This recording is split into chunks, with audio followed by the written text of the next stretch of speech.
Subscribe करिए rising Uttar Pradesh को और दबाइए इस बेल आइकन को ताकि आप पाए यूपी की न्यूज अपने मोबाइल पर सबसे पहले। समाजवादी पार्टी कार्यालय में अखिलेश यादव ने नोटबंदी के 4 साल पूरे होने पर केक काटकर खजांची यादव का बर्थडे मनाया। इस दौरान अखिलेश ने गिफ्ट में उसे मेट्रो ट्रेन दिया।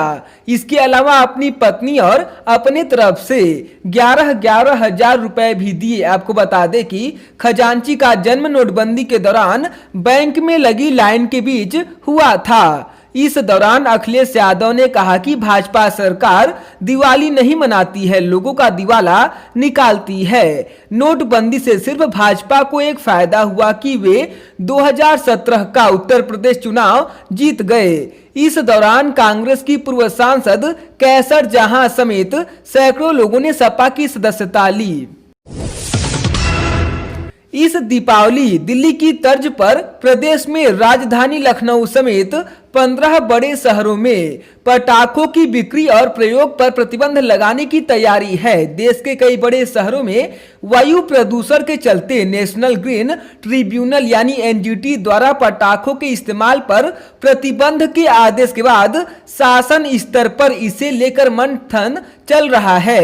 गृह विभाग उत्तर प्रदेश में पटाखों की बिक्री व इस्तेमाल को लेकर जल्द विस्तृत आदेश जारी करेगा। हालांकि सूबे के अन्य शहरों में रात 8 बजे से लेकर रात के 10 बजे के मध्य ही पटाखों के प्रयोग की अनुमति दिए जाने पर भी विचार चल रहा है।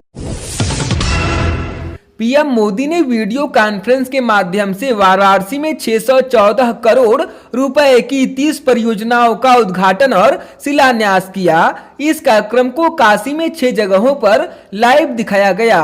पीएम मोदी ने कहा कि महादेव के आशीर्वाद से काशी कभी थमती नहीं है, मां गंगा की तरह लगातार आगे बढ़ती रहती है।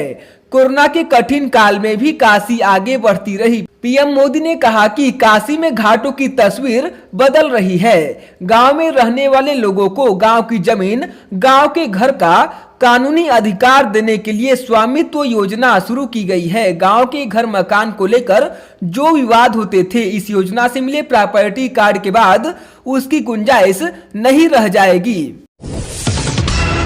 मुरादाबाद जिले में पुलिस ने एक सनसनीखेज हत्याकांड का खुलासा किया है। दरअसल 3 दिन पहले पुलिस ने डबल मर्डर का खुलासा करते हुए 2 आरोपियों को जेल भेजा था, लेकिन जेल जाने से पहले आरोपी एक और हत्याकांड से पर्दा उठा गए। एक युवक ने 2 महीने से मायके में रह रही अपनी सगी बहन की हत्या कर दी। मृतका के पति की तहरीर पर पुलिस ने कब्र खुदवाकर शव का पोस्टमार्टम करवाया। जिस महिला की मौत का कारण बीमारी बताया जा रहा था, उसकी हत्या की गई थी। श्री राम जन्मभूमि तीर्थ क्षेत्र ट्रस्ट के अध्यक्ष महंत नृत्य गोपाल दास की तबीयत अचानक बिगड़ गई। उन्हें सांस लेने में तकलीफ और सीने में दर्द की शिकायत हुई। डॉक्टरों ने उनकी जांच की। इसके बाद उन्हें लखनऊ के मेदांता अस्पताल में भर्ती कराया गया।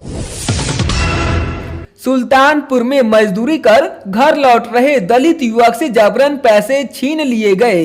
इतना ही नहीं, दबंगों ने उसे एक सरकारी स्कूल में ले गए, जहां उसकी जमकर पिटाई की गई। पिटाई का वीडियो भी बनाया गया, जो अब सामने आया है। पुलिस ने वीडियो का संज्ञान लेकर केस दर्ज किया है। 2 आरोपियों को पुलिस ने गिरफ्तार कर लिया है। भारतीय जनता पार्टी ने प्रदेश में होने वाले विधान परिषद चुनाव के लिए 9 उम्मीदवारों के नामों का ऐलान कर दिया है। विधान परिषद के स्नातक और शिक्षक निर्वाचन क्षेत्र के लिए 1 दिसंबर को चुनाव होगा। इससे पहले कांग्रेस और समाजवादी पार्टी अपने उम्मीदवार चुनावी मैदान में उतार चुकी है।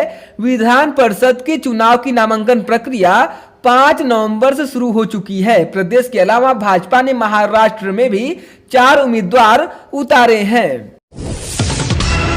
पुलिस ने गोरखपुर में 5 थाना क्षेत्रों में हुई ताबड़तोड़ चेन स्नैचिंग की घटनाओं का खुलासा किया। पुलिस ने 3 बदमाशों को गिरफ्तार कर लिया है। इनके पास से 4 चेन, 10,000 रुपए और हथियार बरामद हुए हैं। पूछताछ में पता चला है कि अपने शौक पूरे करने के लिए चेन स्नैचिंग किया करते थे। हाथरस में धुंध व कोहरे के वजह से यमुना एक्सप्रेसवे पर एक के बाद एक 8 वाहन आपस में टकरा गए, जिसके कारण 6 लोग गंभीर रूप से घायल हो गए, वहीं 2 की मौत हो गई। सूचना पाकर पहुंची पुलिस ने घायलों को अस्पताल में भर्ती करवाया है। 7 घायलों में से 5 को आगरा के कृष्णा अस्पताल और 2 लोगों को सामुदायिक स्वास्थ्य केंद्र सादाबाद में भर्ती करवाया गया है। आगरा भेजे गए घायलों में 3 की हालत नाजुक है, वहीं यहां एक और की मौत हो गई। शव को पोस्टमार्टम के लिए भेज दिया गया। ललितपुर में जीआरपी झांसी, भीमसेन और ललितपुर की संयुक्त टीम ने ट्रेनों में सफर करने वाले यात्रियों का सामान और मोबाइल चोरी करने वाले अंतरराज्यीय गिरोह के 3 शातिर चोरों को गिरफ्तार किया है। यह गिरफ्तारी ललितपुर स्टेशन के पास से की गई। आरोपियों ने ट्रेनों में 14 चोरियां की थी। पकड़े गए शातिर चोरों के पास से लाखों रुपए के कीमती मोबाइल, नगदी व जेवरात बरामद किए गए। इस केस का अनावरण करने वाली टीम को उनकी बहादुरी का इनाम भी मिलेगा। प्रयागराज में अचानक चेन स्नैचिंग की घटनाओं में इजाफा हुआ है। हालांकि इन घटनाओं पर अंकुश लगाने के लिए पुलिस भी एक्शन में है।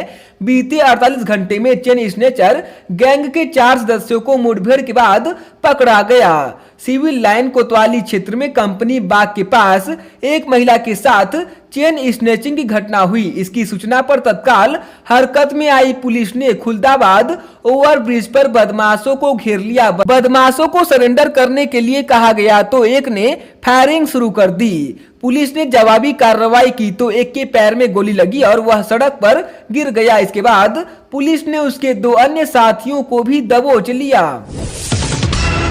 विधानसभा की 7 रिक्त सीटों के नतीजे आज आएंगे। कोरोना वायरस के संक्रमण को ध्यान में रखकर जारी की गई गाइडलाइन के अनुसार मतगणना की सभी तैयारियां पूरी कर ली गई हैं।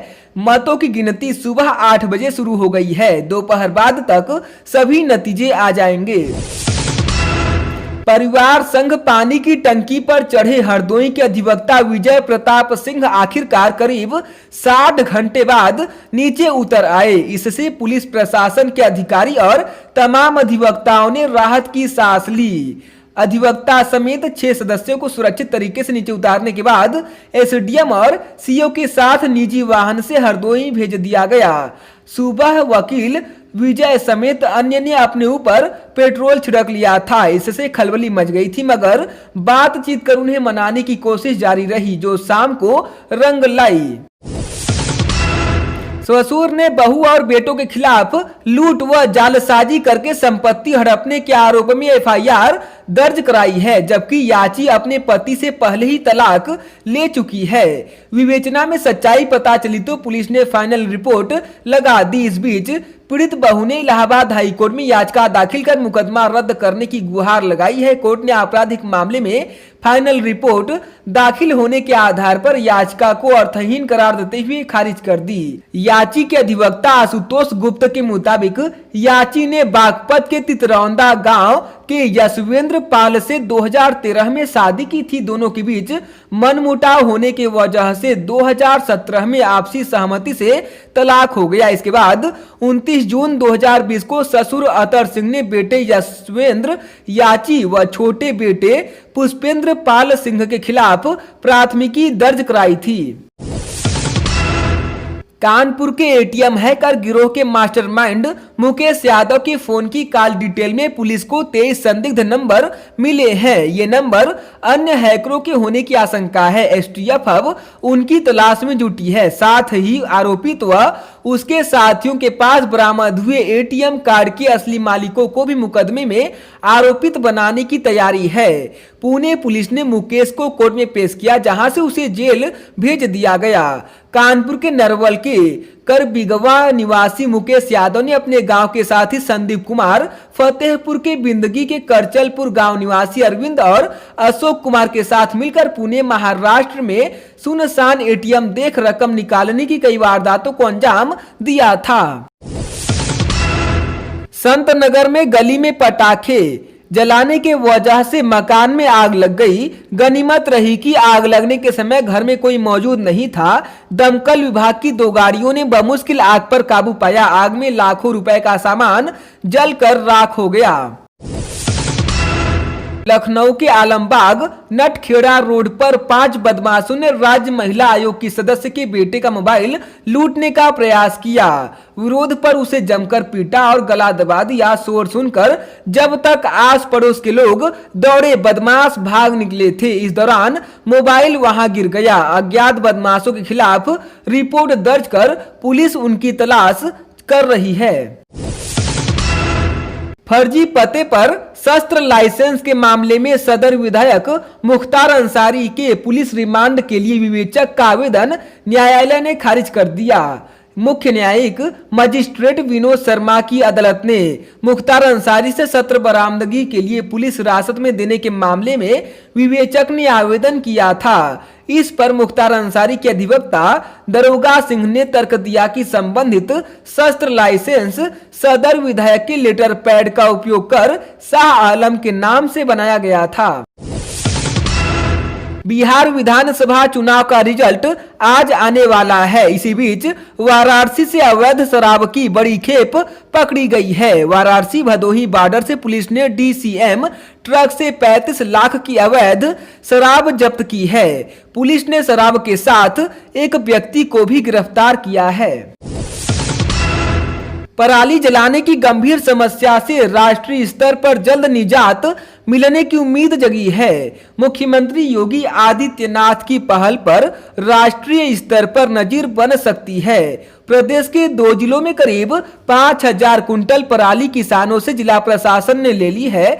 उन्नाव में जिला प्रशासन किसानों को 2 ट्राली पराली देने पर 1 ट्राली गोबर की खाद निःशुल्क दे रहा है। हाथरस में बुलगड़ी मामले में हकीकत पता करने को सीबीआई हर एंगल से जांच कर रही है। घटना की जमीनी हकीकत पता करने के लिए अब आरोपितों के परिजनों व घटना स्थल की जमीन के राजस्व रिकॉर्ड को सीबीआई ने देखा है। गांव में ही लेखपाल को बुलाकर सीबीआई ने इसकी जानकारी जुटाई। बताया जा रहा है कि पूछताछ के बाद सीबीआई टीम के हाथ कुछ बड़े सबूत लगे हैं। यूपी एसटीएफ ने नमक सप्लाई के नाम पर करोड़ों की ठगी करने वाले 50,000 के इनामी सुनील गुर्जर उर्फ मोंटी को जेल भेज दिया। यूपी पुलिस ने मोंटी के खिलाफ लुक आउट सर्कुलर जारी किया था, जिसके बाद दुबई जाने की फिराक में जयपुर एयरपोर्ट पर एसटीएफ ने सुनील गुर्जर उर्फ मोंटी को गिरफ्तार कर लिया था। उसने धोखाधड़ी की रकम से दुबई में 8 करोड़ का फ्लैट खरीदा था। ताज नगरी में इस सीजन का सबसे प्रदूषित दिन रहा।